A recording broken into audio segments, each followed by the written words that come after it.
Hi NSCR പുതിയൊരു വീഡിയോയിലേക്ക് സ്വാഗതം. ഇന്ന് നമ്മൾ കാണുന്നത് കുമ്പിച്ചൽ കടവ് പാലമാണ്.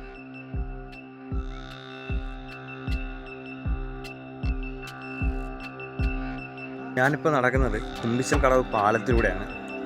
അപ്പോൾ ഒരു ഗവൺമെൻറ്റിൻ്റെ നിശ്ചയദാർഢ്യത്തിൻ്റെ ഒരു കഥ കൂടിയാണ് ഈ പാലം എന്ന് പറയുന്നത്. ഈ പാലത്തിനപ്പുറം ഒരുപാട് ജനങ്ങളുണ്ട്. ഏകദേശം 1000-ഓളം വരുന്ന ജനങ്ങൾക്ക് അവരുടെ പഠനാവശ്യങ്ങൾക്കും അവരുടെ ദൈനംദിന ആവശ്യങ്ങൾക്കും എല്ലാം ഈ പാലം ഉപയോഗപ്രദമാണ്. പാലത്തിൽ നിന്ന് നോക്കുമ്പോൾ ഇരുവശത്തേക്കും മനോഹരമായ കാഴ്ചകളാണ് നമുക്ക് കാണാൻ കഴിയുന്നത്. പുഴയും മലകളും ചേർന്ന് മനോഹരമായൊരു കാഴ്ച. അമ്പൂരിൽ തന്നെ വ്യത്യസ്തമായ കാഴ്ചകളുമായി നമുക്ക് പുതിയൊരു വീഡിയോയിലേക്ക് കാണാം.